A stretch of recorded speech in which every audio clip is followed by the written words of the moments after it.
to see for yourselves one of the most amazing events. When is this great experiment made?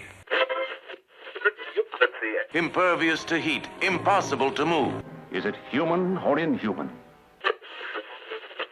Gentlemen, do you realize what we've found? It's time for the Geeky Brummie podcast. 5, 4, 3, 2, 1, 0. Hello, and welcome to the Geeky Brummie Show. Joining me today, Mr. Guy Halford, Mr. Leigh Price. Hello. Mr. Keith Bloomfield. Hello. Mr. Philip Ellis. Hiya. And behind the desk, twiddling in his knobs, Mr. Kallen Danes. Hello. How are we all this fine, almost festive December's Eve? Guy, what have you been up to this week? Oh, you picked me, and I've done something horrible. This isn't going to turn off because I did something very unacceptable. However, I deemed it to be acceptable behaviour. You didn't kill a puppy, did you? I didn't kill a puppy. Did you go and hunt down that otter from a couple of weeks ago? No, it was ace. Right. I went out for a meal with some people. Terrible. And me. Why are we all just like holding our heads in our hands, ready for the second-hand shame? Me and the person I'm with, who I'm not going to name, we were both at the bar, and a man pushed in front of us. So already we were annoyed because we had been sort of denied the chance at the bar, and that's frustrating, you know. You want to get your drink. Anyway, I finally got someone to serve me, and midway through when I was being served, a dithering dotty came up. A what? A dithering dotty. So this is a... Do you mean a person of age? Person of age, yeah. Came up to the bar where I'd been waiting to be served for a while now, and was like, "Excuse me, the toilet floors are very slippy."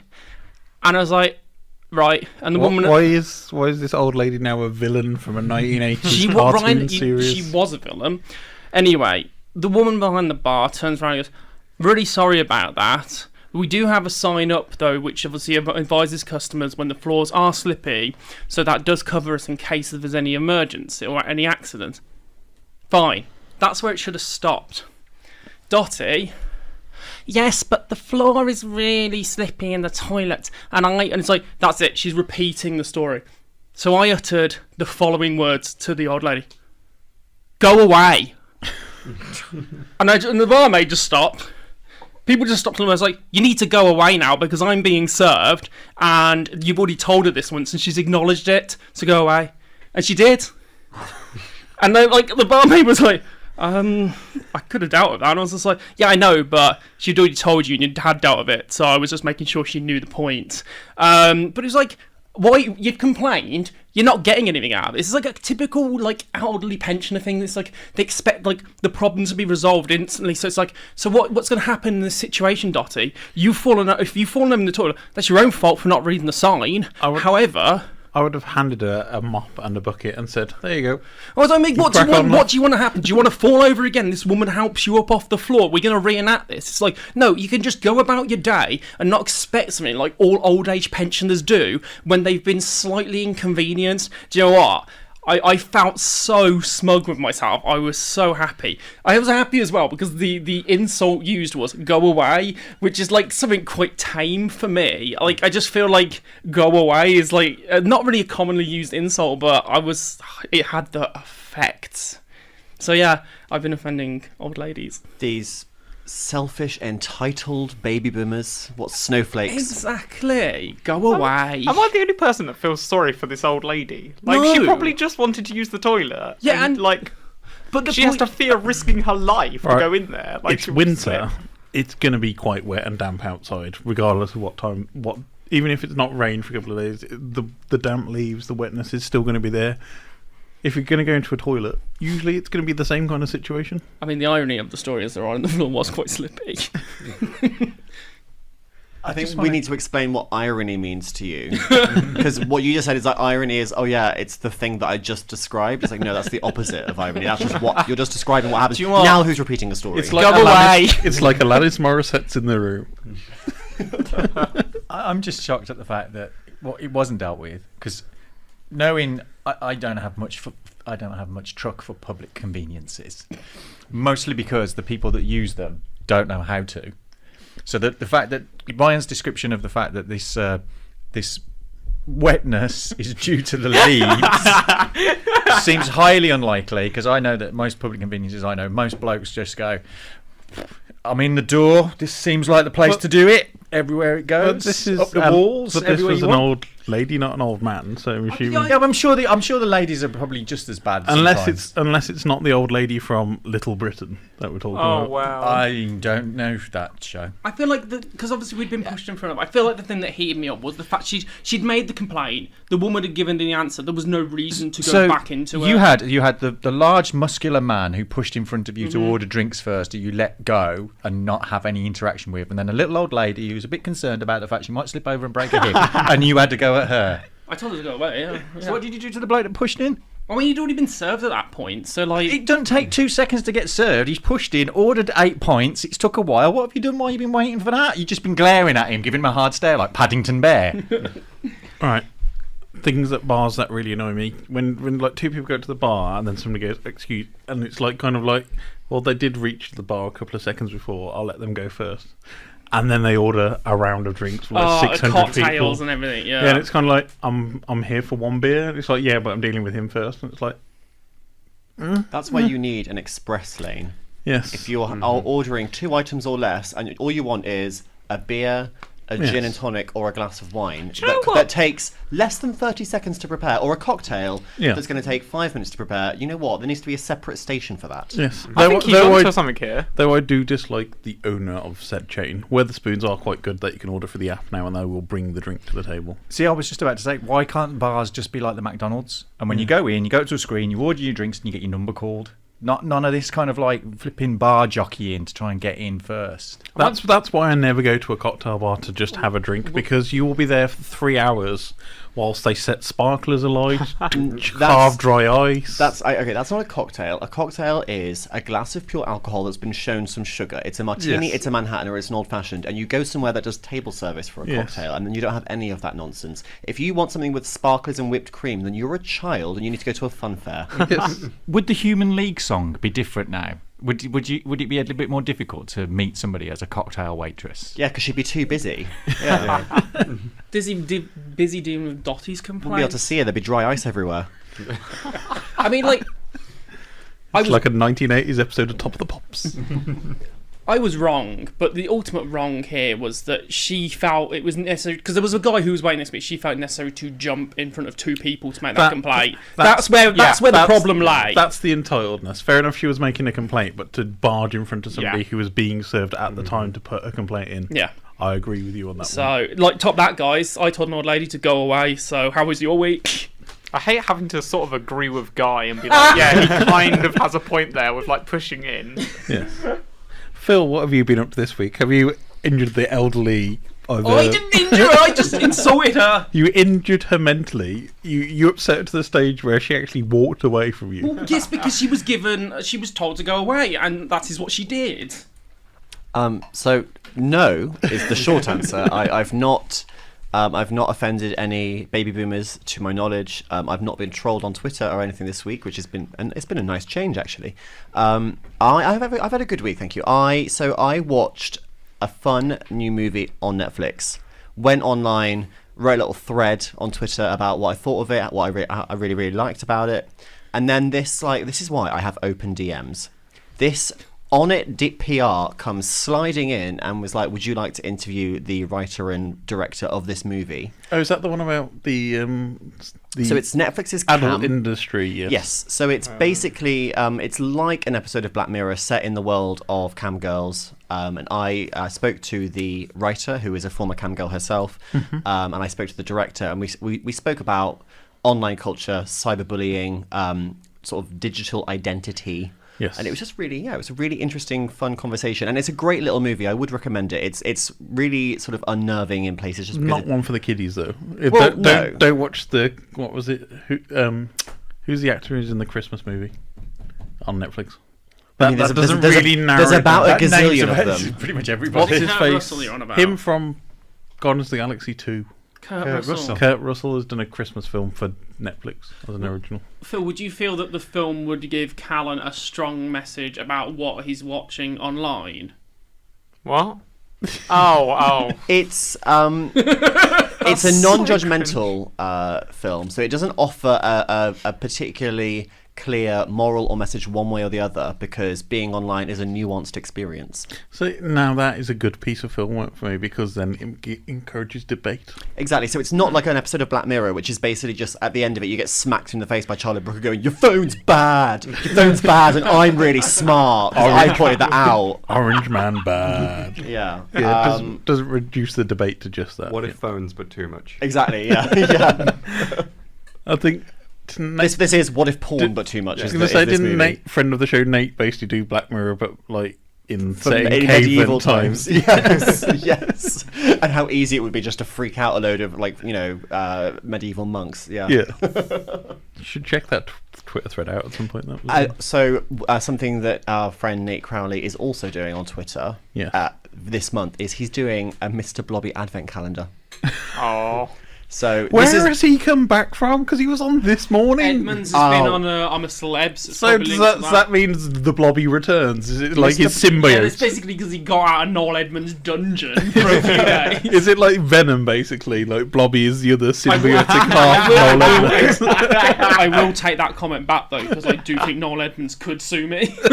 I've been very much enjoying that Mr. Blobby has made a return in the age of memes. Yes, because there was a clip of him just like walking around. I think it was the This Morning set, just like tripping over furniture, falling over stuff. That was his entry onto the show. I've seen that. And the caption was me after I've promised my parents that I'll be really quiet when I get home from the pub. Yes, I've seen that one basically running say into everything.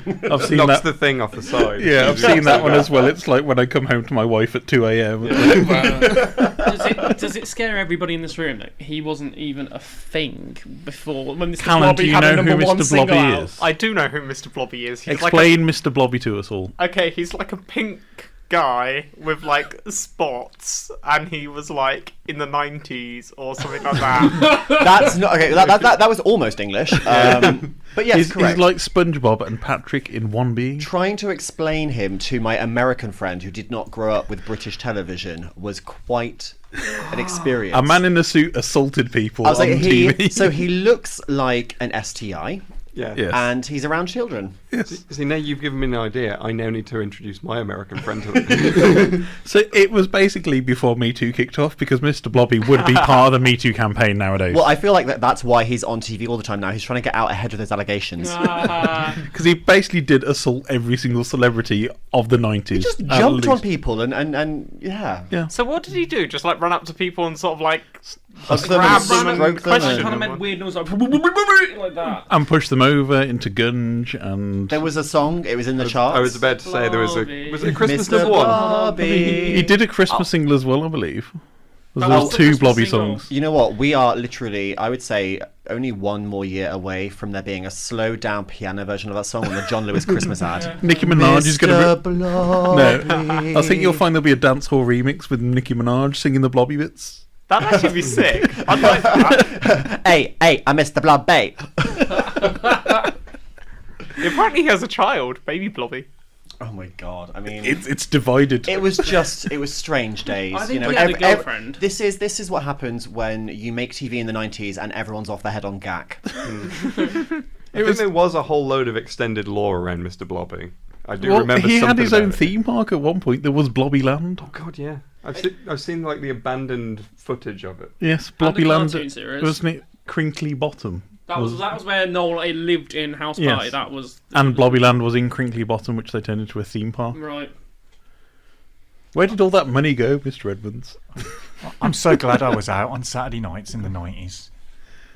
I mean, you had the better side, which was the Friday You night. getting into clubs looking at your ID? I don't think they're like, not tomorrow, mate, not tonight. Well, you had the better side of it, which we had a good Friday night's worth of TV, unlike nowadays. Because Friday nights used to be a fairly decent run of TV. You'd have Vic and Bob, you'd have Red Dwarf. The Word, the girly show.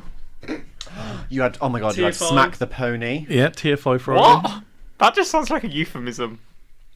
I can't disagree. I can't say that I disagree, Kallen. I believe it was. It was basically, you remember that press show that you watched? Yeah. What if that, but comedy and good in the 90s? Okay. No, you're thinking of Drop the Dead Donkey. Yes. Oh, Drop the Dead Donkey, yes. Yeah. Wait, so Which again just sounds like what? Oh, why Smack is the that? Pony was Smack the Pony was the all-women sketch show with yes. Sally Oh, Phillips yeah. and Doom McKinnon and yeah, it was brilliant.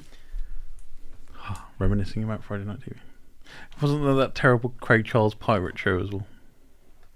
Where he played a pirate. Oh my god. Oh yeah. Because he had. Yes. No, because I remember there was that show. There was Red Dwarf and Craig Charles's Funky Bunker on during that period. So like Craig Charles was on 2 channels for 4 hours of this one period of time. Do you remember when John Barrowman used to present Electric Circus and he was Scottish? Oh yes. Wait, what? John Barrowman's genuinely Scottish, Kallen. John Barrowman, normal accent He's is a Scottish Scotsman. accent, and he swaps over to American for the Americans because they can't understand his Scottish accent.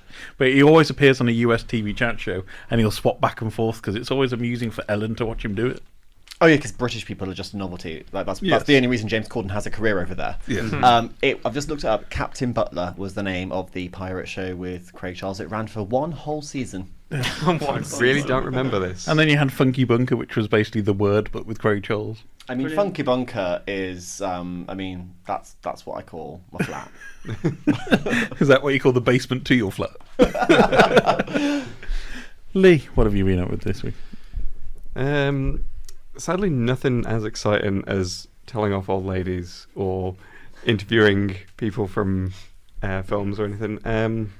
He just kicked a dog in the face. No, I've just been sort of catching up on some films that I've not got around to watching, and there was something else that I was thought going to of. say subtitles there. Not those kind of films, guy. Debbie does dinner time. And it's not a massively exciting week, although I did have a discussion on Twitter the other day about how suitable for purpose the peach emoji is, in terms of it being used to represent a derriere. I don't think I've ever actually See, I've gone for the nectarine. That is much more appropriate space. Yeah. Welcome to the 2015 Yeah. discourse. I don't think I've ever actually used a peach emoji for anything remotely related to a peach. It is now canon that the peach emoji is sexual. It is Yeah. like the aubergine / eggplant Yeah, emoji. exactly. Yeah. Of the film Call Me By Your Name, in which a peach is actually used. Mm-hmm. I mean, I'm not gonna hashtag spoiler alert. Yeah. Like, just watch it unless you are, like a child, and then don't watch it. But yeah. Leigh, could we try and guess the films that you watched based on a series of clues set by yourself? Give us an emoji. Okay. I will say a dog. Was it the Emoji Movie? No. Lassie. A Dog's Tale. A Dog's Life? No. Homeward Bound. No. What's the Cujo? The one where the dog goes like crazy. That's Yeah. Steven Spielberg. Pet novel. Cemetery. No. Stephen King. Stephen King, that's the Yes. one, yeah. Beethoven. Isle of Dogs. Beethoven Isle of Dogs 2. is correct. Oh. Jeez, how you all went round the houses on that. What did you think? Because I think everybody in this room loves Isle of Dogs. I enjoyed it. I hugely enjoyed it. Some of us like it so much that they spent money on the figures that some of us in the room don't have, and some of us might rob someone for. Hey, No, it's Keith. okay. Hey, Keith. They're trashy. I'm not interested in them anymore. That's a little bit of jealousy talking. Keith's looking at the Cubo figures instead now, I think. Yeah, I want a Kubo figure. But yeah, I enjoyed it. I thought it was. I like stop motion films anyway, so it's always good to see stop motion movies. Jeff like that. Goldblum should play more animals. Yes, he should. What other films did you watch based on emojis? I didn't watch any movies based on emojis. You didn't watch the Emoji Movie? No, I have no intention of watching the Emoji Movie. I did watch the finally get around to watching the Lego Movie when it was shown for free on YouTube the other week. Did you hear about this, by the way? For the Lego Movie 2 trailer, the ad was the entire original Lego movie. And I decided, screw it, I'm going to watch the whole thing. So to advertise the second movie release, they put the whole Lego Movie on for a weekend. So if you went to watch the Lego Movie 2 trailer, you'd have the entire Lego Movie as the ad for that trailer. Why didn't someone tell me about this before now? Because we'd assumed you'd already watched the Lego Movie, or are you still on Duplo? Are you still only allowed Duplo? Is that what it is? They need a Duplo movie. That would be like that was amazing. Like if they just clap back at Lego and make a Duplo movie. You know, Duplo is owned by Lego. Yeah, is it actually? It's the junior version of Lego. Yes. I thought they were just different companies. I didn't realise Lego owned them. And it is in the Lego Movie. And the reason it's called Duplo is it's twice the size of Lego, so you can actually mix Lego and Duplo together.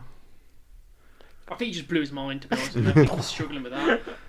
See that confusion on his face already. And this has been another edition of What Doesn't Kallen Danes Know? Do you know what? I was going to be so proud today and say, you know what? I haven't learned anything all week. I haven't done anything that's made me feel stupid. I'm currently at a university and I haven't learnt anything all week.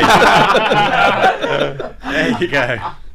See, this tuition fees paying off. See, this is the thing. I agree with Terry Pratchett's theory of universities, which he thinks they're a knowledge sink. They accumulate knowledge rather than deliver knowledge to people.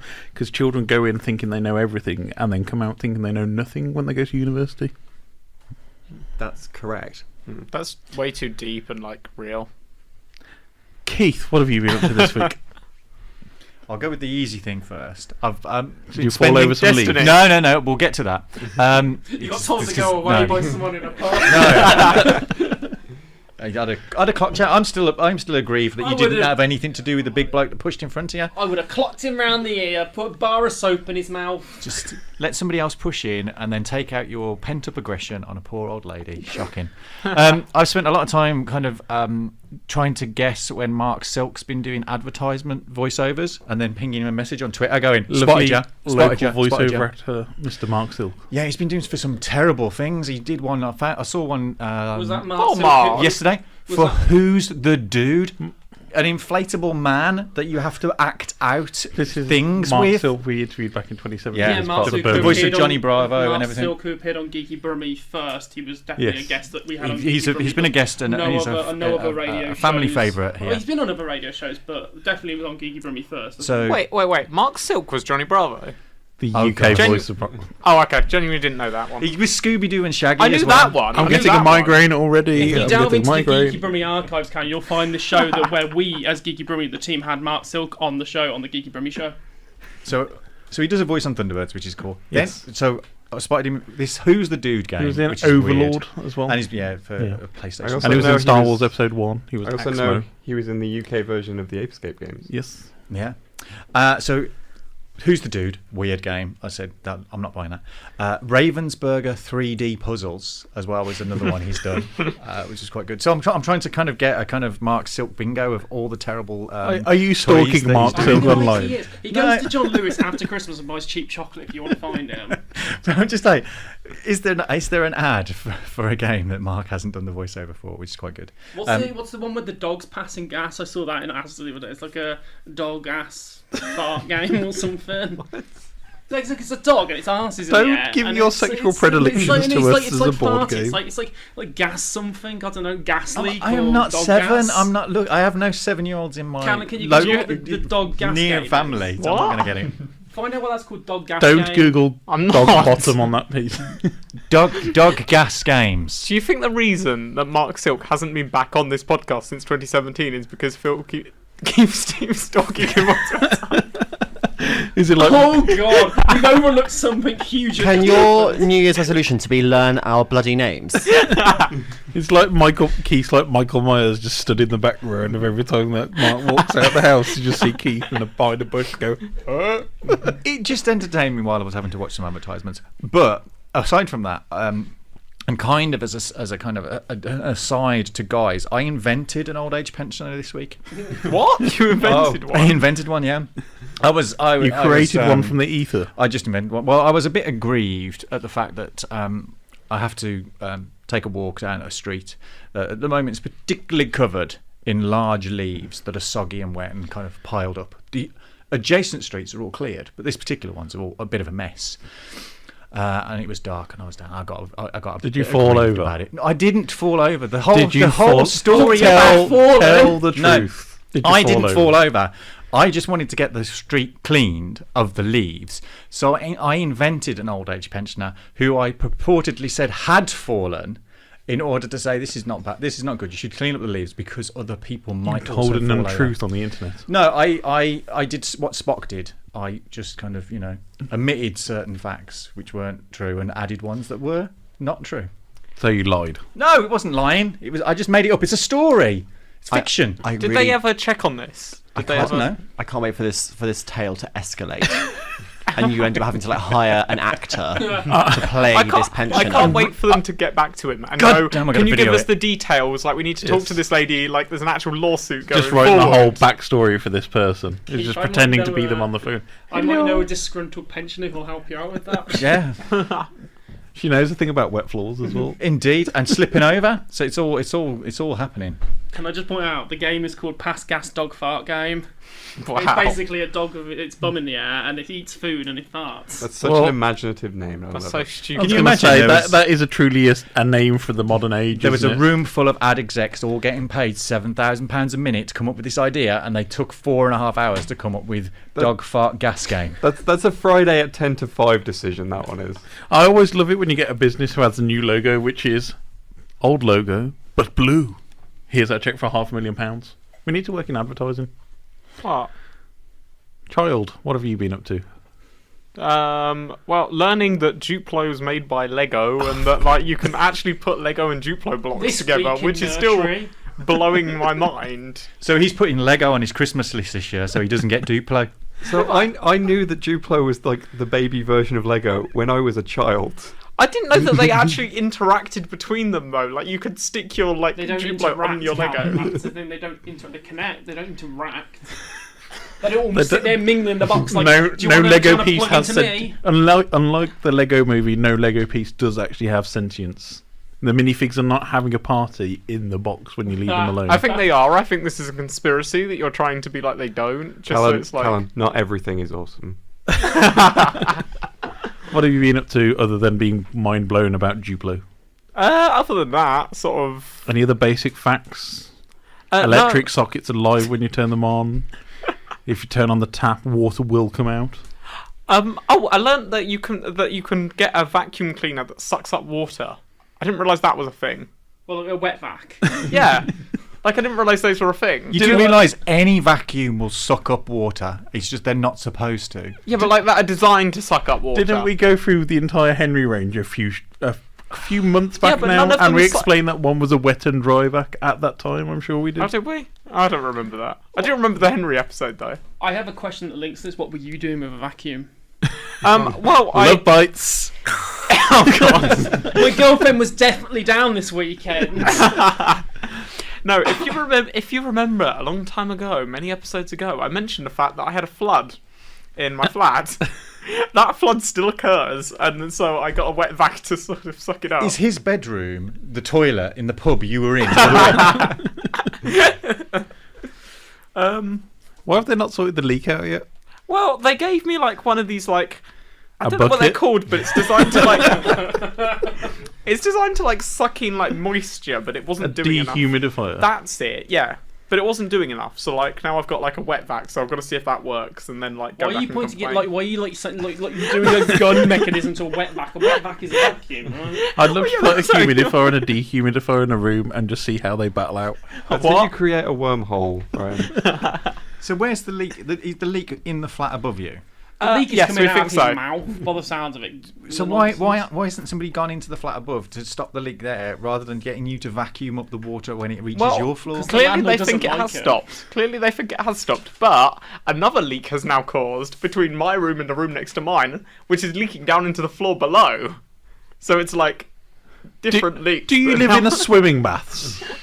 That's the only explanation I can have for water running down the walls. To Kallen's credit, he does live in student accommodation, so that's... Do you know what? Yeah, the student accommodation, and then there's like Minas Tirith from Lord of the Rings, where water will fall regardless. Maybe it's a cave that he lives in, and it's just the water dripping down the wall. Do you know the funniest thing is that Ryan roasted me for living in a really bad area intentionally because it was cheap. That's because you live next to a McDonald's that's full of knife crime. Yeah, and the worst thing that's happened to me is I have a leak. That's pretty decent. I mean, to be honest, Kallen, if I was a mugger, I wouldn't mug you. You don't look like you're worth mugging.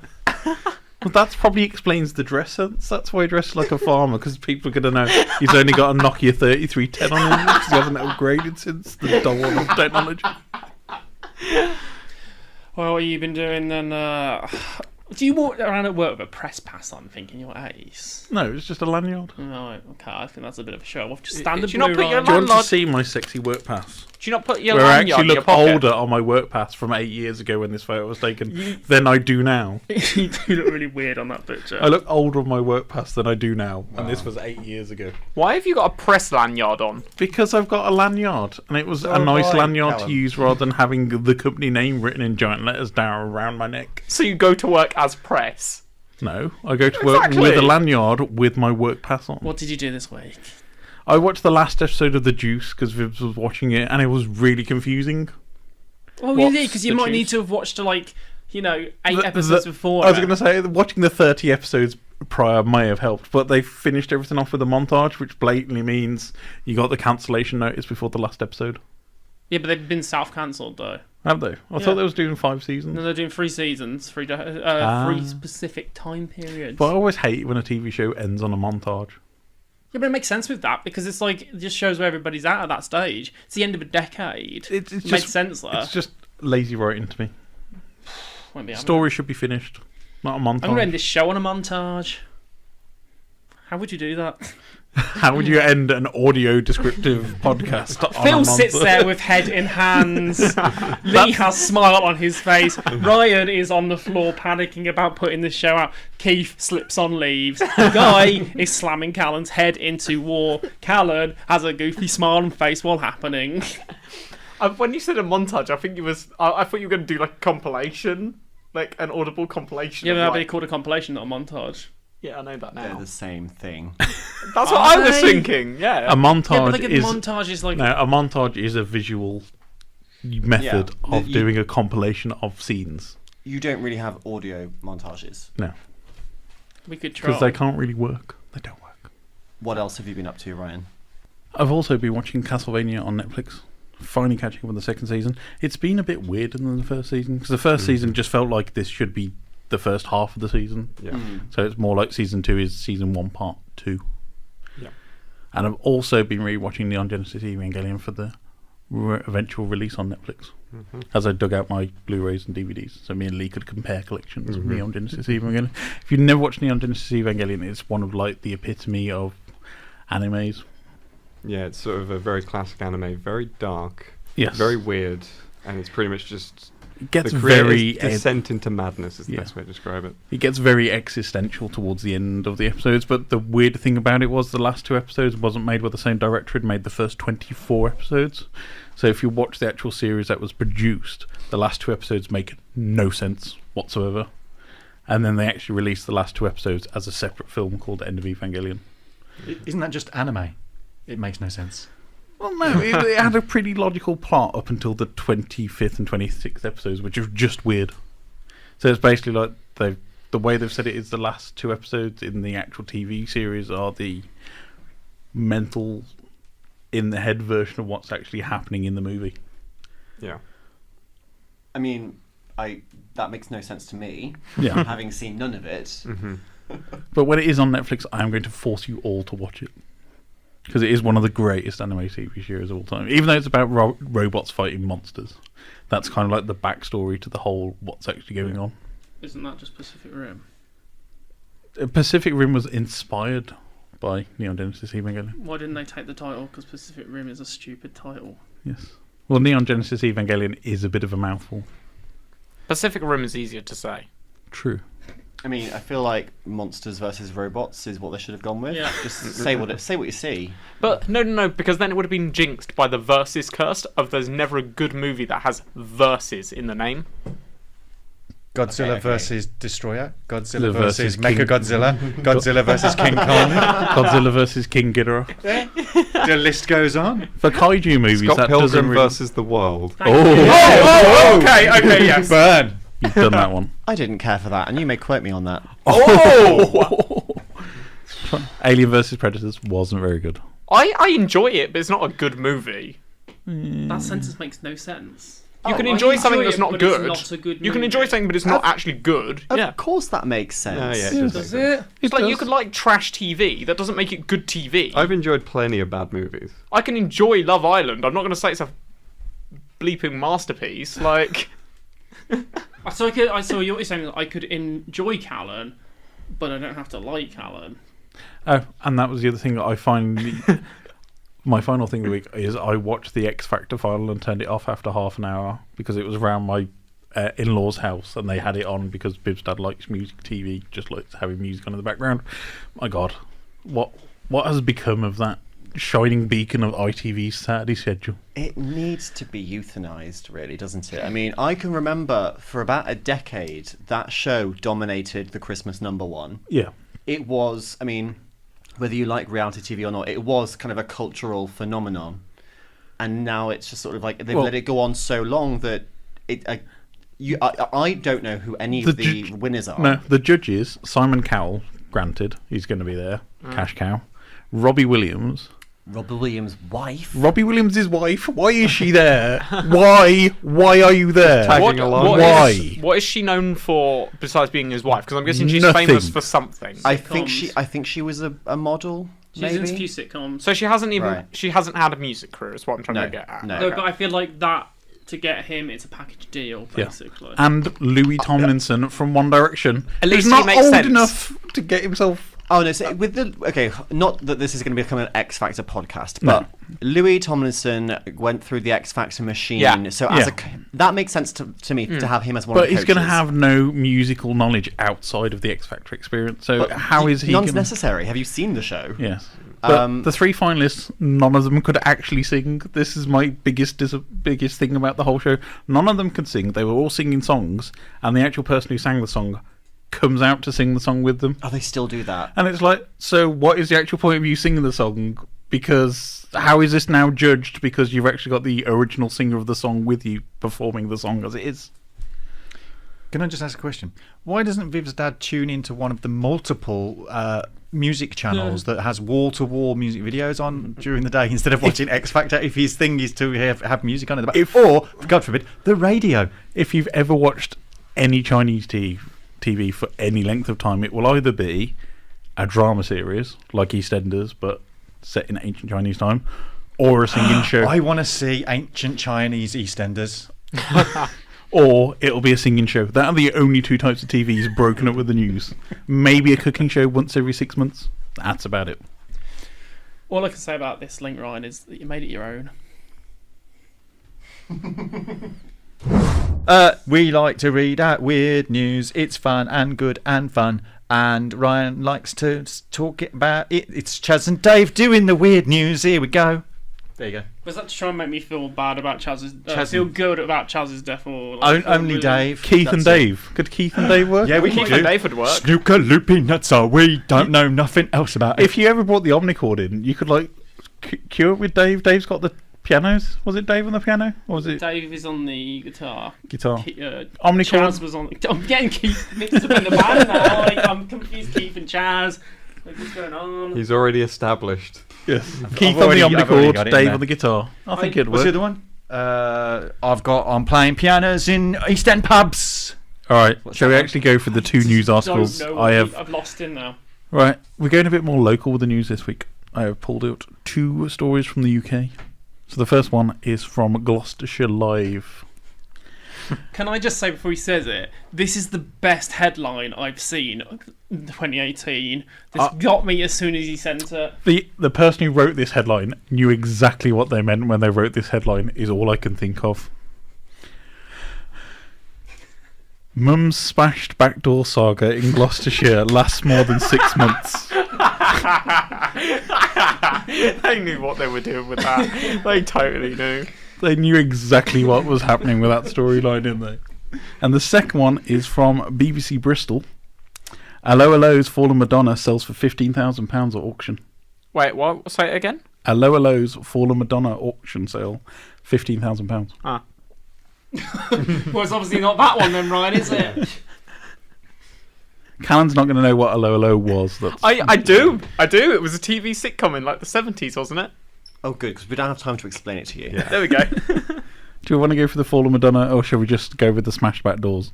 I wanna hear how that mum got her back door smashed in. For 6 months, was it? 6 months. It was a saga. Yes, by Philip Thompson. Wait, so were they just smashed in and then they didn't repair for 6 months? If or you was let it me constantly read, getting smashed in? If you let me read the story, we can go into it. So to repeat, you're going to go into the back door. Mum Smash Backdoor Saga in Gloucestershire lasts more than 6 months. By Philip Thompson, a digital reporter. Assuming that means he doesn't do. It doesn't exist. Emma Robinson, who lives near Cirencester, has been frustrated at such a long wait.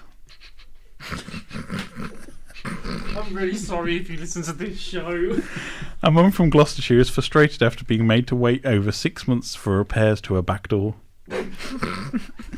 Emma Robson from Kemble, near Cirencester, discovered a broken glass panel in her rear door earlier this year and contacted Bromford Housing Association and Bovis Homes about a repair.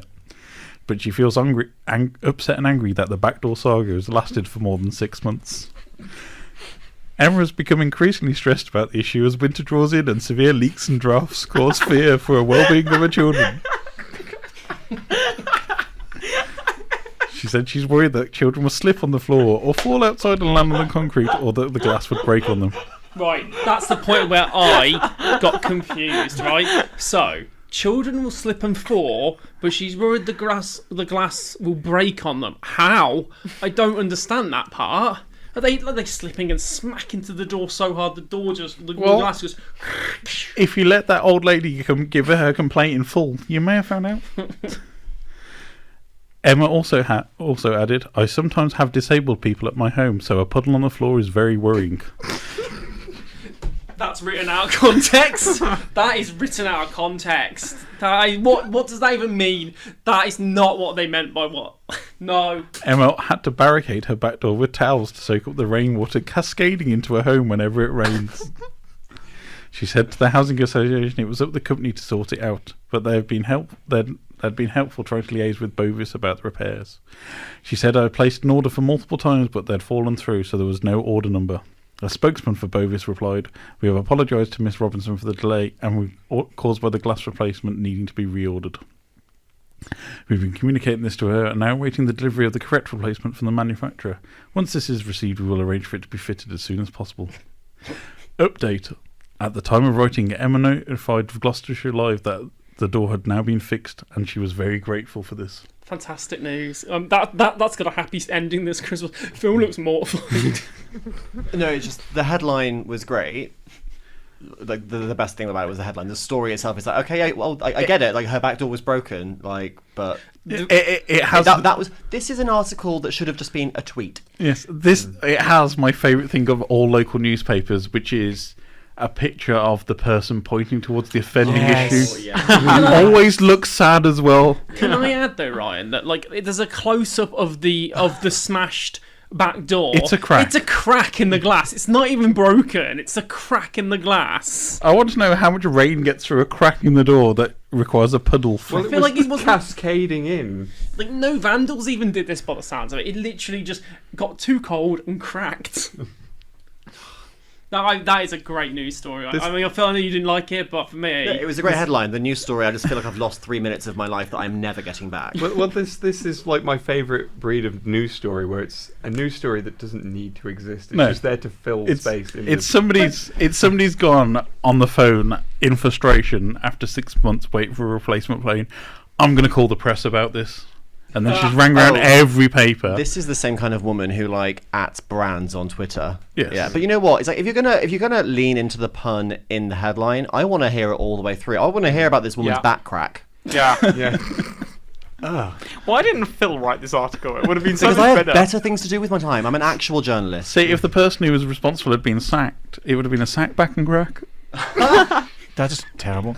I mean, I'm just aggrieved at the fact that halfway through the article they go, "Oh, rear door." I've been typing back for ages, and my Grammarly's telling me I've used back in too many sentences in a row, so I've got to change it to rear. So just consistency, please, through the article. Keep it the red one. Shall we talk about the fallen Madonna? Nah. I mean, which fallen Madonna? When she fell over on stage, or No, it was the portrait. So it was the fallen Madonna with the big boobies, which was like a running joke on Allo Allo for 10 seasons. I mean, again, the story is in the headline. I'm not sure we need any more context. It was previously sold for 2007 for £4,000 to a private buyer. So some Muppet with more money than sense bought a fake picture. I'm sure we'll see it at conventions. What, signings? Yes. Did the auctioneer say, listen closely, I will say this only once? For £75 you can have your photo taken with the fallen Madonna with the big boobies. It is a painting. I want to meet the woman with the crap window at a convention and get her to sign something for me. Like, oh my god, I totally saw it in the paper. Just turns up with the door. You get a photo of her pointing at it, and you can stand in it with her at like a meet and greet. I'm sure she'll have a booth at Comic-Con. I've just envisioned a completely different scenario where she's pointing at something, guy's there. It's not a good thing. It's either getting signed to terrible. Is it guy in pub again? Guy telling off. Oh. And that's the photo guy's going to put on his Christmas cards. So there's another Sherlock Holmes movie dropping at the cinema very soon. This is after Robert Downey Jr.'s version, and the other one with Mr. Cumberbatch from the telly. That wasn't a film. That was a TV show. Well, that's why he just said telly. And you're not an adult. You're a boy. But it's another film with Sherlock Holmes in. But this time it's Will Ferrell and John C. Reilly. Step Brothers are back. Otherwise known as members of the Frat Pack. So we thought we'd do a whatever happened to the rest of the Frat Pack. So shall we go through the Frat Pack's members stop being first? Funny. So the Frat Pack. So you've probably heard of the original Rat Pack. You've heard of the Brat Pack, which was the 80s version, and the Frat Pack was the early 2000s bunch of comedy people that became famous very soon. And it's quite a selection of people in there. So you got Jack Black, Ben Stiller, Luke Wilson, Owen Wilson, Vince Vaughn, Will Ferrell, Paul Rudd, Seth Rogen, David Koechner, and a few close contributors as well, like Judd Apatow and Mr. Wes Anderson. So were these all in like something together, or did they just all come up at the same time so they were all grouped together? It was kind of like that early 2000s turnover of most of them comedy. would have been in Saturday Night Live. Yeah. Oh, okay.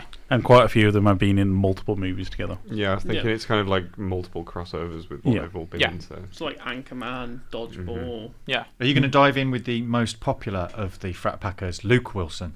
Well, I was actually going to go with by default, right? Well, I was actually going to go with David Koechner because he's a weird one to slot into the rest of the Frat Pack. Because what do people actually know him from? The whammy guy.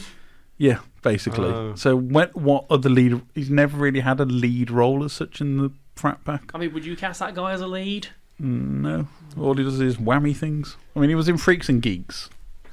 I feel like I would recognise his face if you showed him to me, but the name David Koechner is not ringing any bells. The whammy guy from whammy guy from the one who used to wear the cowboy hat. Shouts whammy like that. That is the only thing he does in the film. Yeah. In what film? Anchorman.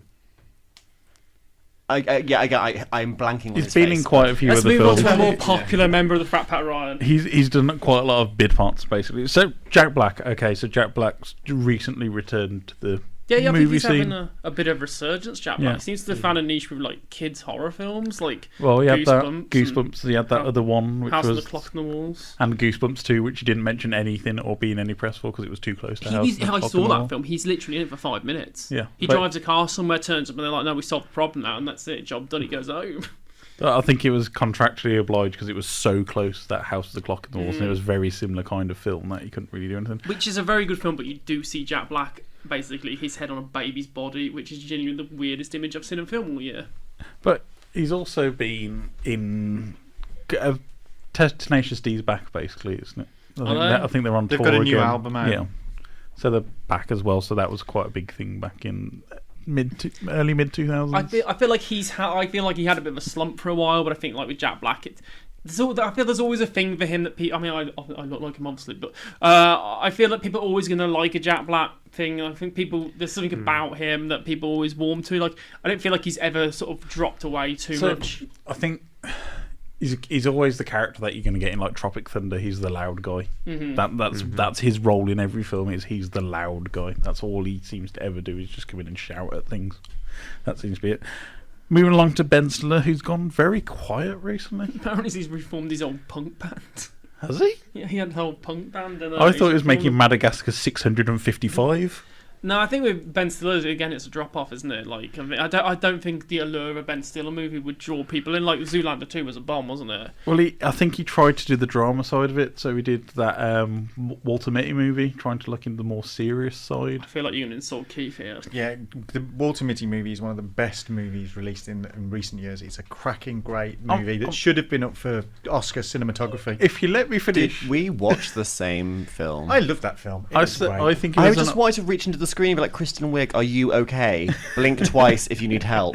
I thought it was average movie. I'm going to go split the difference. It was faverage. Yeah, it was fairly average. I don't think there was any kind of highlights from that movie except for the Icelandic scenery, which was the best part of that whole film. And the music. But again, that's not like you can't credit Ben Stiller with that. No.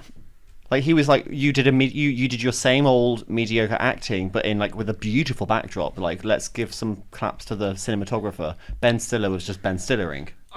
He directed it as well. I feel like Ben Stiller was always the leader of the frat pack, though. I feel like it all centered around whatever he was doing. Yeah. And he got all these guys involved. I'd quite like to maybe see him now nurture a younger pack of comedy actors to do a similar sort of thing. So we have this like good renaissance of comedy films again, but maybe with him maybe directing one and giving a new group of people. No, I'd prefer for Key and Peele to start bringing more comedy to the front. Yes. I could see a Key and Peele group Not of people. everyone has to come out through SNL. Yeah. But, I mean, don't forget we've had good female Yeah. performers come out of SNL in the intervening gap between the Ben Stillers and stuff. So Yes, you've I've had the Melissa Amy McCarthy. Pohas and all the rest of them. So kind of like and the Leslie Jones and the Ghostbusters. I think Yeah. the audiences are just a little bit less receptive. I think to female-led I think stuff. SNL itself's had its day now. It's a 70s format that's limped on a decade longer than it should have done, really. They'll do like one good sketch per hour. Basically. Yeah. But don't you guys like it though when like you see a comedy film and then all these familiar faces pop up in a funny, humorous role? But like, it's I sort like of- that kind of like crossover feel. Well, no, but can I just remind you that there's only about 5 people doing well in the comedy scene because Yeah. it's this nepotistic thing where there's no new talent or faces coming in because it is Will Ferrell and friends. It's Ben Stiller and friends in all these films, and it's like I'm sure they have a great time making a movie with their mates,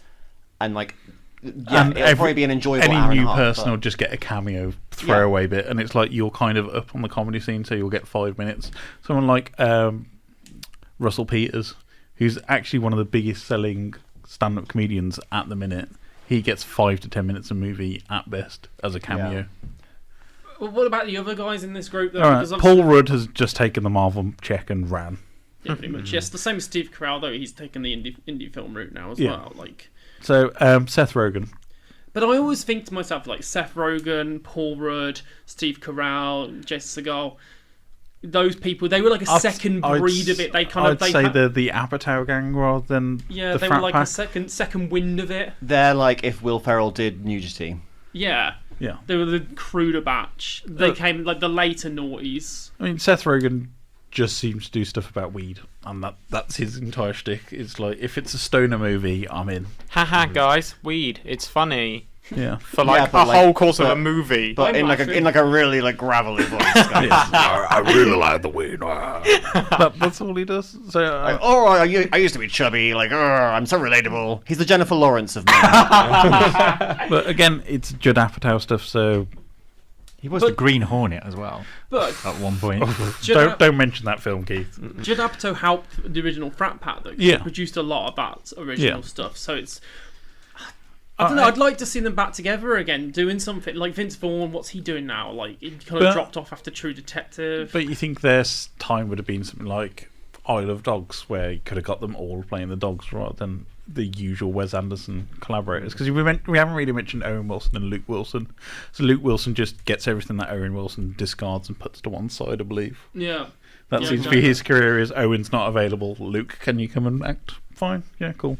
But he did get to do Idiocracy. Yeah, which is a great movie. film, but I don't think that was as a result of his acting in the Frat Pack stuff. I think a lot of the problem is that there just isn't the films for them to be in. Yeah, really. There's not. There's only so many tiresome kind of crude fraternity films that you can make until you hit a certain age. There aren't many films where someone can just turn up and go, "Wow." I feel. Sorry to interrupt. I feel like there was a movie that came out earlier this year, Blockers.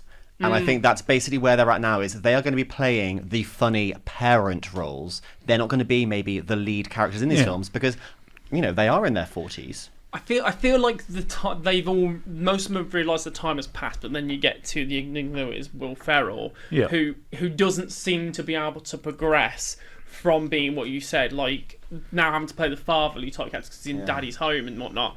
But I feel like Will Ferrell can't break away from I have to be in the silly comedy still. He's still playing Buddy the Elf in everything. Yeah. He's still, again, another Mr. Shouty. He's the same as Jack Black. He can't do a nuanced role. I mean, Everything Must Go, which is a film he was in, which was actually quite a dark movie. Is that the one where he hears the voice of Emma Thompson in his head? Yeah, I thought that's Stranger Than Fiction. Is that Stranger Than Fiction? Everything Must Go was the one where he was selling everything off from his house, off his garden. But the one where he's he's the writer, I thought was actually quite decent. He can do drama, he can act, but I think people automatically, as soon as they hear Will Ferrell in the head, think it's going to be a stupid comedy with farting and shouting in it, and that's what he's always going to do. But coming back to your point of these movies aren't being made anymore, these kind of baldish comedies, because I think the movie industry is now diverged into two separate things. We don't have that medium movie anymore with a decent budget. What you have is either the big blockbuster, something like Captain Marvel or Infinity War or Aquaman, where millions upon millions of pounds worth of CGI gets thrown on top of the movie, or you have the quite nice indie flick. And that middle of the road movie seems to have disappeared from cinemas. I don't think it's disappeared. It's definitely disappeared from cinemas. Yeah. But if you think about what's appearing on Netflix, it's moved to there's a lot of these people are appearing in straight to Netflix films. Well, we could talk about the Happy Madison Gang, which is basically the Frat Pack for Adam Sandler people. But I kind of miss these films though. Like I miss going to see a dumb, stupid comedy, a load of comedy actors in, and it just not you have to take it seriously. That's why I'm actually looking forward to Holmes and Watson, because Step Brothers I think is one of the best comedy films of all time. I think it's absolutely genius. I think that is the point where Will Ferrell was at his best, and I think with him and John C. Reilly, who I initially saw as a drama actor, when they're together, the combination works. But I think Will Ferrell outside of not working with someone in his comfort zone, so with John C. Reilly, I think this is going to be great, because I feel that like he's gone. I disagree. I think Step Brothers was that decade's Dumb and Dumber. Oh, Step Brothers is amazing. It is an amazing film, but it was that particular type of one-off films that you can't go back to, and I think having them both back together into the Sherlock Holmes movie, it feels a bit like Dumb and Dumber. But that didn't have a Catalina wine mixer, Ryan. But that's what I'm saying. It's kind of like, has that magic gone now?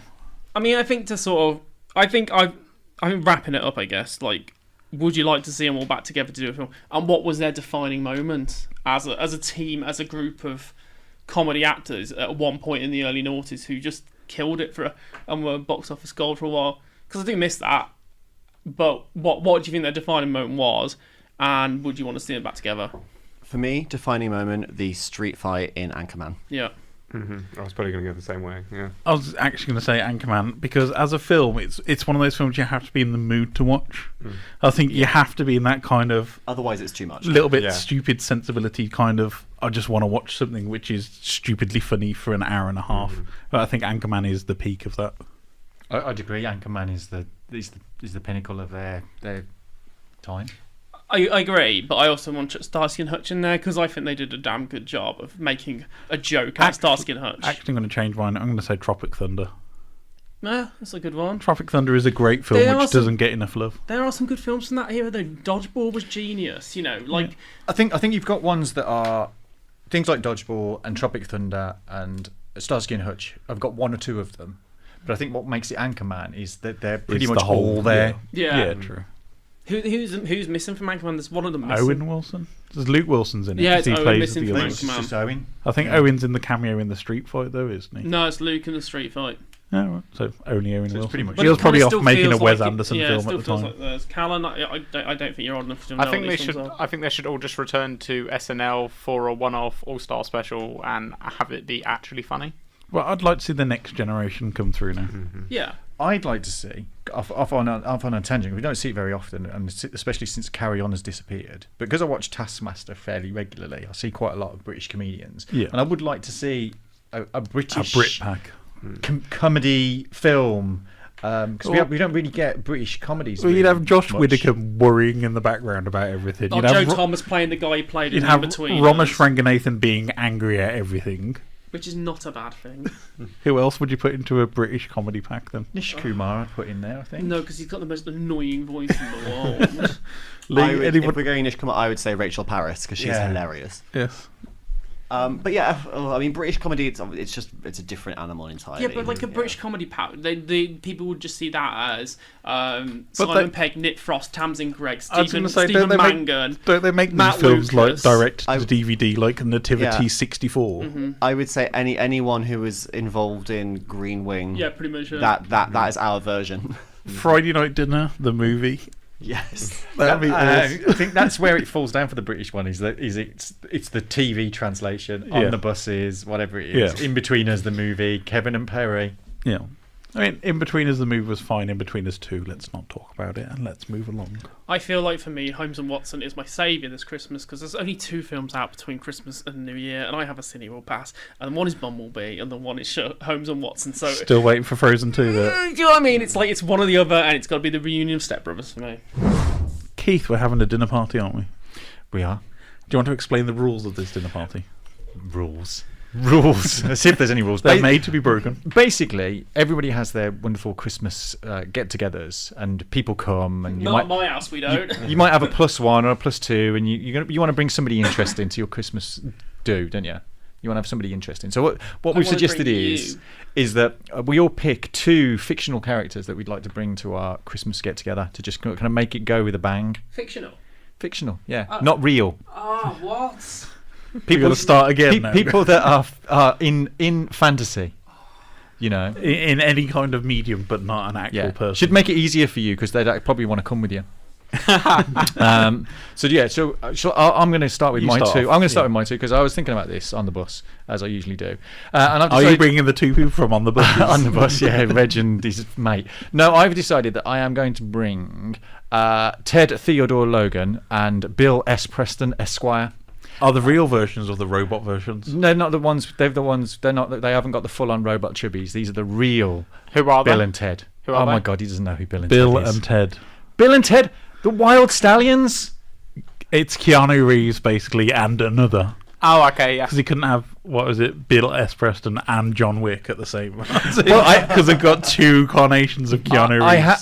I had seriously considered having every person Keanu Reeves and Winona Ryder had ever played together at the Christmas party. No way. Because that would be quite cool. Because then I'd be just surrounded by Keanu's and Winona's. Because you know they would have just stood go there. to that party. It'd be wonderful, wouldn't it? But you know they'd just stand there for the entire night going, dude, no way. Whoa.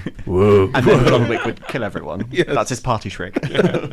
As long as you don't touch the dog, you're okay. So they've got a time machine. Yes. They're excellent musicians. They haven't got a time machine. Rufus has a time machine. Yeah, but he's kind of donated it to them, and they can play music as well. So that'd be cool. So they could just whip out their guitars and play music. It depends what part of the timeline are you going from. Are you going from future Bill S. Preston and Ted Theodore Logan when they learnt to play at the end of the first movie? This is pre-end garage band. Everything's rubbish. Just thrash metal guitar stuff. It'd be good. It'd be nice.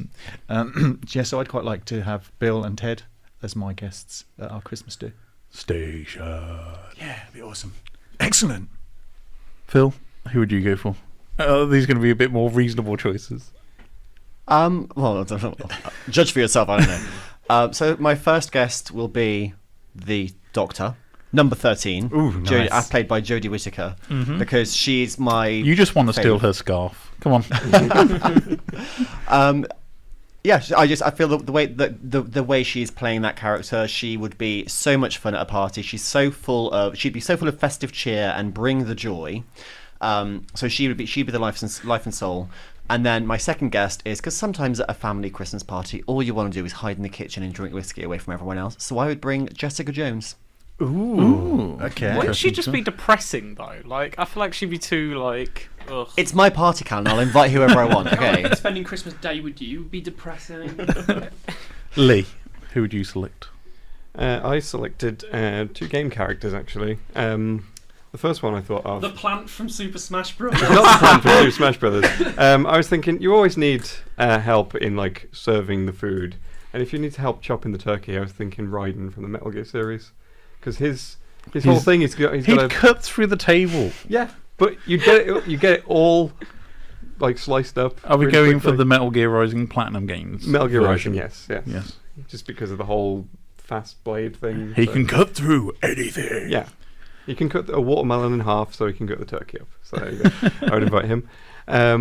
And secondly, I would go with Victor Sullivan from the Uncharted series, largely because he seems like he'd be able to tell some good stories. Admittedly, he'd be the sleazy uncle at the party, but his stories would still be good, even if most of them would end up with...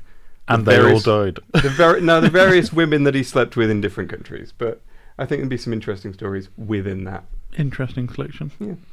I'd love to see this interact now. So we've got Bill and Ted, Jessica Jones, the Doctor, Raiden, and what is it? Victor Sullivan. Sully from the Uncharted series. It's an interesting combination so far. Kallen, which 2 preteens would you bring? 2 preteens. Just so you had somebody else to sit around the kids' table with. Poe and Lala. Well, I thought when you mentioned the time machine, it got me thinking. Dangerous things. Well, we got 2 time machines in the same room now. This is going to be quite worrying. And they're both phone boxes. boxes. I think I've messed this up now then, because I said Professor Frink because I thought that he had a time machine from Simpsons in that one episode where he made a time machine, and I'm like, well, you've chosen Frink now. You can't have Don't you mean Professor Farnsworth from Futurama, who actually did build a time machine? Oh yeah, that would have been a better suggestion actually. Good news, everyone. You know what? Actually, he'd be more fun. I feel like, because I feel like. Well, he's gone to another party now because you ghosted him and went after this Professor Frink. I mean, either of them would have been a good pick. Well, It'd just be fun at a party. It is a good pick because you've picked it. I reckon they'd have some good stories. They'd just be an absolute laugh, and I reckon after a few drinks, like they'd be. What? They'd be easy. No. What are you doing there, Kallen? Why? I'm not going to lie, everyone. This is looking a bit like a bit of a sausage party at the moment, to be honest. Phil's brought 2 ladies. Yeah, that's it. That is it. Phil's brought 2 ladies, and that is it. Well, a lady and an alien, just to get around any angry gammon. See, I don't know who I'm going to pick for my second one, because I'm like, do I want a chill party or do I want like a it's rager? Like, it's your party, and you'll cry if you want to. Just pick somebody, Kallen. I'm going to say John McClane from Die Hard. Why? He's just going to be stuck in the vents all night. I feel like he'd just be really good. At least you wouldn't have to tell him to take his shoes off. I was just going to make that joke. You beat me to it. But he wouldn't be walking around in a dirty vest all night. I mean, he would show up and be like, "Oh, actually, like everyone else made an effort. Like the Doctor dressed really nicely, and you're just here wearing like a grubby Rabsy Nesbitt vest." I feel like he'd be so just chill, down to earth. I don't know. But then after a few drinks, like he'd be like. He didn't seem that fun at the start of the movie when it was just the Christmas party. It's only when the terrorists arrived that he got interested. My 2. I am going to go with Robert Downey Jr.'s version of Tony Stark.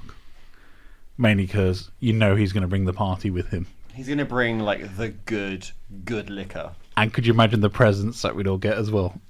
I feel like he'd make it so like over the top though, rather than like. And that's the point. Yeah, you want to have a great Christmas party. You invite Mr. Tony Stark. But it's going to be Tony Stark, the Doctor, and Jessica Jones locked in the kitchen, and the rest of us all like sitting around. It's a great party. This.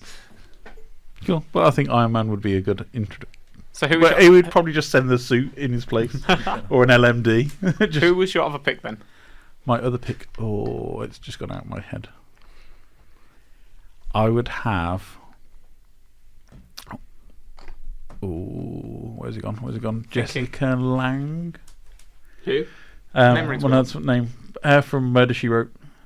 Angela Lansbury. Angela Lansbury. Jessica Fletcher. Jessica Fletcher. That's what I was going for. Jessica, because I was thinking Jessica Lange. Okay, I could go with that. Because if you're having a murder mystery night, she'd be the best person to write it. No, because she would have killed everybody. I feel like maybe if. Yeah, with all these people at this party, someone may well end up dead. Yes. Mm-hmm. So I'm thinking having a detective on site. There's a bit of a dangerous moment here where everybody's going, Jessica said she really likes you. She does. I would sit her next to between Guy and Kallen.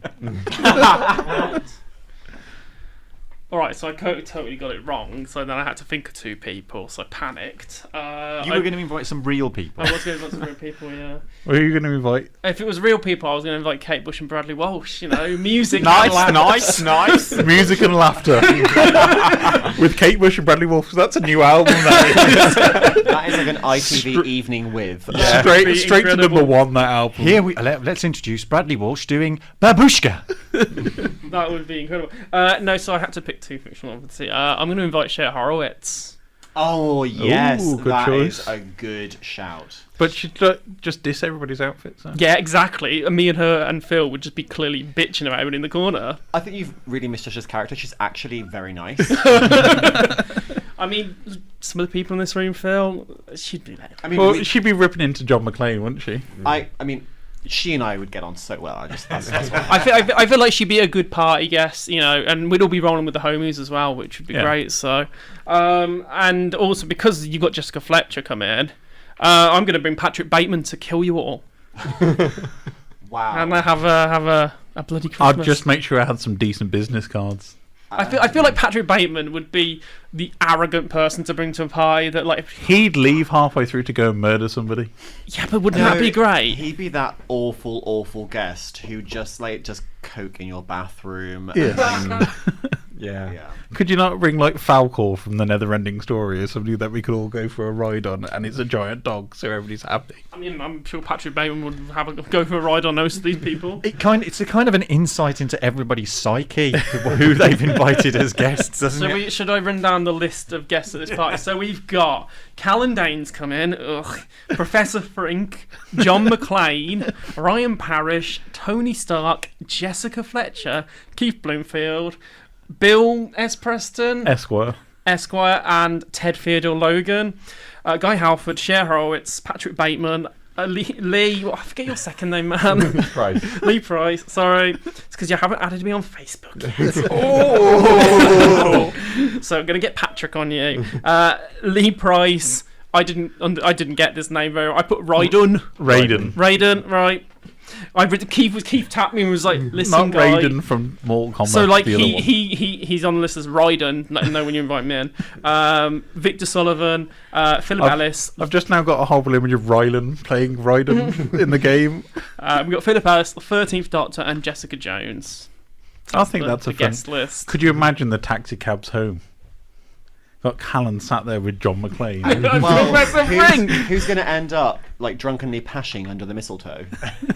I'd say Jessica Fletcher and John McClane. I'm sorry. We all know if Bradley Walsh was still invited, 13th Doctor and Bradley Walsh, yes. No, I'd say the 13th Doctor would go for Jessica Jones.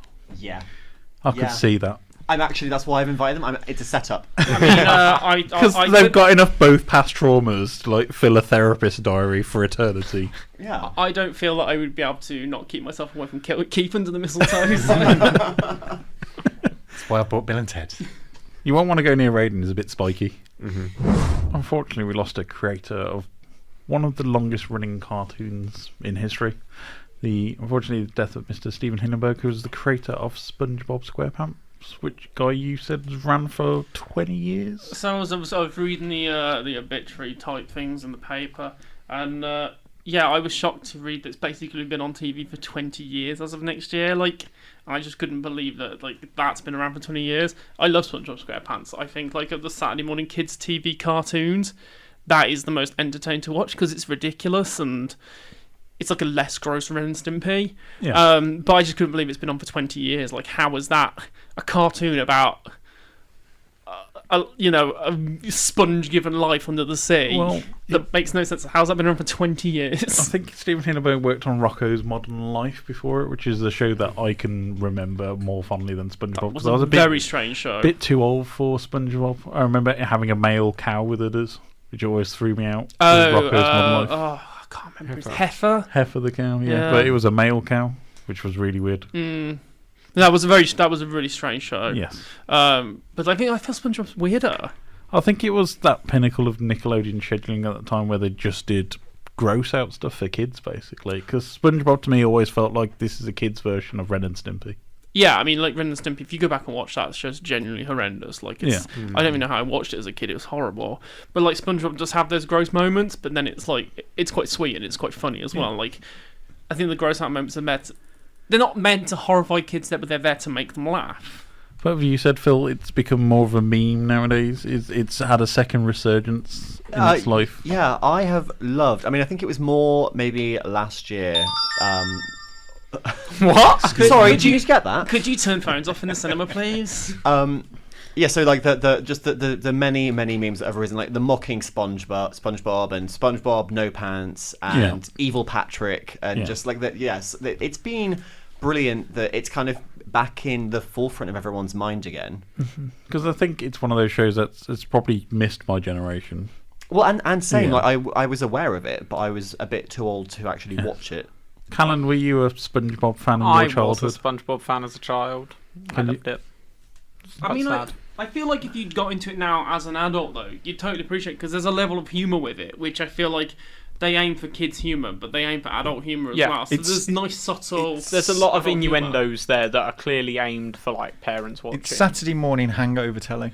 I remember an all-time great moment in the first SpongeBob movie where like he's got like a dreadful hangover, like a full-on like morning beard and stuff like that because he's binged all night on ice cream. But it was just like the fact that he binged on ice cream was the kid side of it, but just like the aspect of that, the hangover, the look, the speech was kind of like adults were like, yeah, no, I know that feeling. It's one of the few animated TV shows as well that I thought successfully translated into two quite amusing feature-length films, because there's the first SpongeBob movie. The first one with David Hasselhoff. Because they really pushed the David Hasselhoff angle quite a lot. Yeah, and it's great, and he kind of plays off his whole kind of Baywatch thing. And then you've got the second movie, which has got Antonio Banderas in it, and I think they work very well as kind of fun films. Which I thought I enjoyed both of those movies really. I just feel as a cartoon it's got continuous ideas. Well, it's had quite a lot of critical acclaim, so it's won 6 Annie Awards, which is the animated version of the Oscars, 8 Golden Reel Awards, 4 Emmys, 15 Kids' Choice Awards, and 2 BAFTAs.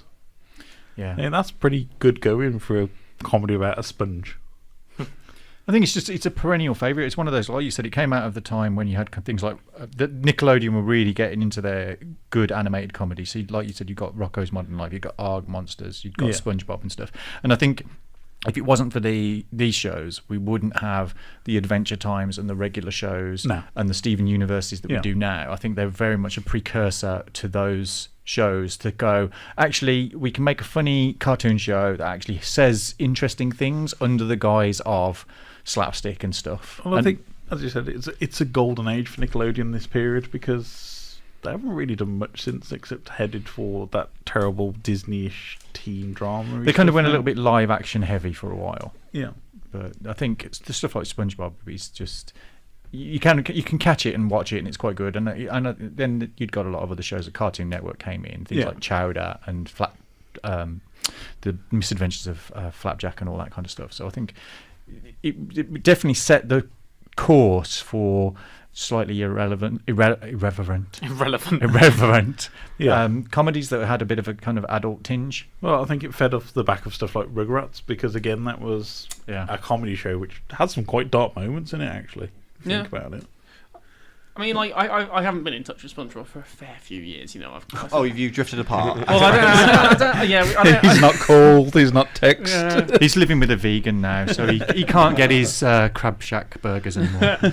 But like when I see an episode on TV, I will just sit down and endeavour to watch it because I just know it's gonna be 15 minutes of stupidity, and I think it's given me like one of the funniest episodes of television I've ever seen. just for the concept alone, it was an episode called Life of Crime, and the concept was about Patrick Starfish and SpongeBob SquarePants going on the run and resulting in a life of crime because they borrowed a balloon and it popped. So they felt like necessary to go on the run, and then they, after a few hours on the run, which seems like in the cartoon like it's been weeks, months, days, years, it actually turns out it's the same day, and it's actually a free balloon day. Yeah. It's just like that. I mean, like the payoff's genius, but just this is a mere concept of two idiots go on the run because they pop a balloon. Is that I'm on board. Is that with the it. one that also parodies Thelma and Louise at one point? Yeah, I think so. Yeah. I think the one I remember mostly is when the squirrel moves down to Bikini Bottom. Oh, Sandy. She lives in an upside down fishbowl basically, full of air, and SpongeBob has a crush on her and he goes to visit, and you see this sponge drying out slowly for the entire time that he's in. And she offers him a glass of water, and you just see him go, I need the water. The number of times I've seen that used on a Sunday morning on Twitter when people have been hungover. Just this dried out husk going, I want it. I think, yeah. Kallen, do you have a particularly favourite SpongeBob episode? I don't know if I've got a particular favourite, but I do just. I mean, I can see you identify with Patrick, as a guy who identifies with Mr. Krabs. Thanks.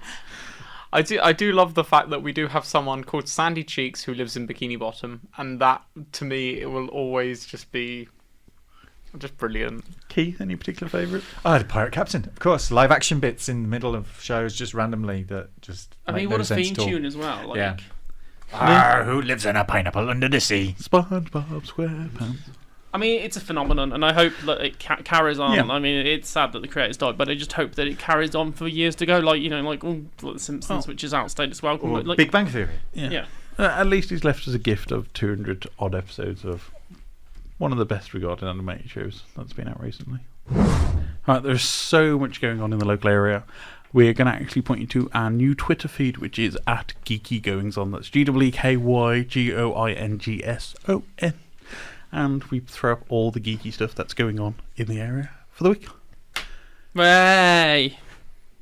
Thank you for joining me this week, Mr. Philip Ellis. Where can I find you online? You can find me on Twitter at Philip_Ellis. That's Philip with one L. Ellis with two. Look for the guy with the ginger beard, the blue tick, and the Speedos in the kimono. Thank you for joining me this week, Mr. Leigh Price. Where can we find you online? You can find me on Twitter at The Cheap Ferret. Thank you for joining me, Mr. Keith Bloomfield. Where can we find you online? At The Angry Pensioner.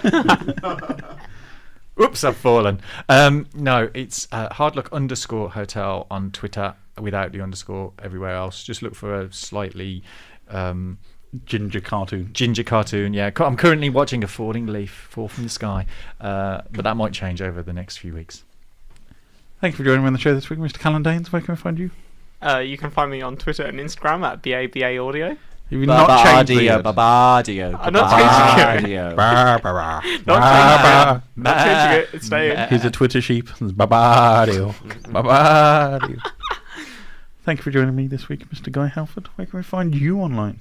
I don't want to be found online because people will probably tell me off for shouting at elderly people, so you can't find me online. You can find him at Vinyl Guy H. You can't find me online this week. I'm not finding You him can online. find him at Vinyl Guy H on Instagram. Leave all your abusive messages there. Yeah, and I'll just tell you to go away. And you can find me... falling on cracked glass and leaving a puddle on the floor. No, better one. Where can you find you? No. Is that the best we're going to get? You can find him with his back door smashed in. No. Well, that's what we waited for. Surely you could have gone. You can find him with sandy cheeks on a bikini bottom. Well, I thought about with crabs at the Bikini Bottom. You are. I think Kallen has now officially killed that running joke that we had. I think that's it. I think that is the last time this ever happens because Kallen just killed it. If you enjoyed that joke, you're never going to get it again now because Kallen ruined it. You can send all your hate towards Baby Audio or whatever he's called. Yes. Kallen has killed that joke, chopped it up and shoved it in his fridge like Patrick Bateman. You can find me at Ryan Parrish on Twitter and find us all at Geeky Brummie on YouTube, Instagram, Facebook, Twitters, and at geekybrummie.com. Bye, everybody. Thanks for ruining my joke, Kallen.